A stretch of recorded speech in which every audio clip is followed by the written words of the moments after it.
They say if you stare at screens too much, it'll make you go blind. Big if true. But if that were true, wouldn't there be way more people walking around in traffic and...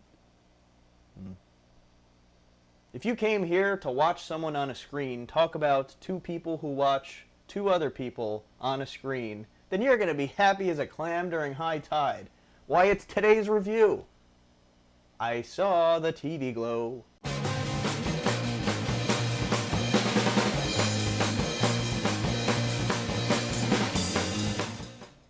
I Saw the TV Glow is a 2024 drama film from director James Schoenberg, and it stars Justice Smith and Brigitte Lundy-Payne as two adolescents who are kind of loners, and they form an unlikely bond based on their feverish fandom for a kind of corny yet menacing TV show called The Pink Opaque. So first, here's the things that I liked about the movie. I liked that when they watched the show, it didn't literally make them possessed and then they start killing their families or something like that. The movie also has a quite eerie ending. It ends on a pretty upsetting but satisfying note, and it leaves you with this haunting feeling, as did Schoenberg's previous film, We're All Going to the World's Fair. Everything about this movie feels like a little bit of a step above World's Fair, because in this one we get a little bit more of a tangible ending, and also the villain isn't just technology bad, it's like an actual somewhat tangible villain that's pretty creepy looking, and definitely not for people who have tryptophobia. What I didn't like about the movie is whenever it took me out of its very slow burning, slightly surreal spell.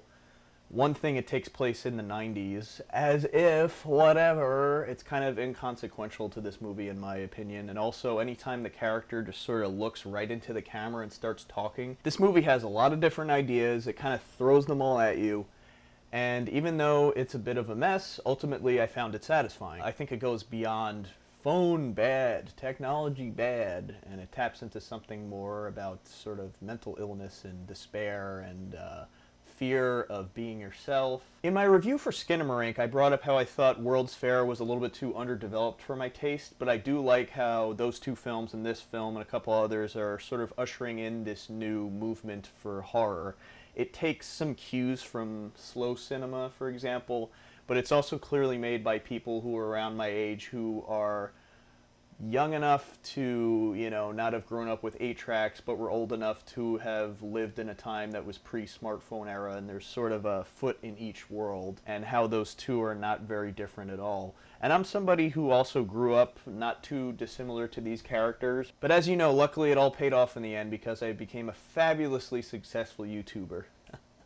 Play along! This movie, it tries to have its cake and eat it too. There's certainly moments where the visual flair is interesting, and then there's other moments where I feel like it just kind of gets in the way and it's almost just an exercise in look at these aesthetics. There are several stylistic choices that I think are going to alienate some people, but I personally don't mind.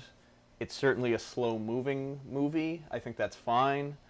It's not a horror movie as it's kind of being advertised as such, so there's definitely going to be people going, ooh, oh, nothing happened. The characters do take a long time to say anything. There are long, uninterrupted pauses, and the characters kind of talk like this, you know? It's that sort of mumblecore thing we haven't seen since the early 2000s. Again, that I don't mind so much because during those moments where a character is not saying anything and there's just a somewhat uncomfortable silence, I think the filmmakers are leaving it up to you to draw your conclusion as to what the characters are feeling and thinking during those moments. It's kind of floundering in terms of what aesthetic it wants to settle on. Sometimes it's like liminal space stuff. Sometimes it's like 90s aesthetic and VHS fuzz and everything. And some choices just seem kind of like millennial and Gen Z catnip, where it's like, oh, look, Fred Durst is in this movie. Isn't that wild? He used to be in Limp Bizkit. Hey, isn't that Pete and Pete? Hey, do you remember walking down your hallway in high school?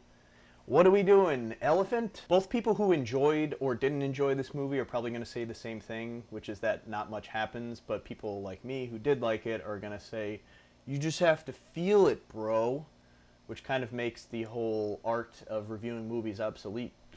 I could just read the Google reviews right now. It's nothing but people walking down the hallway. Nothing happens. Stop trying to be David Lynch.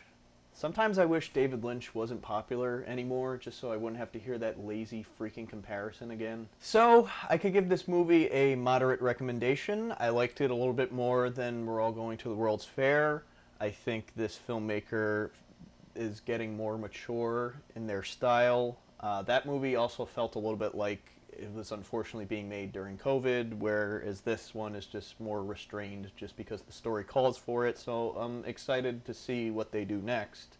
Shout out to Connor O'Malley, my dude, who plays a douchebag in this. I highly recommend you watch his short film, The Mask. Also, shout out to my girl, Caroline Polachek, who gets most of, if not a full, song in this movie. Now, if you'll excuse me, I have to once again return to the television's warm, glowing, warming glow. To all my terminally online girlies out there, stay sexy.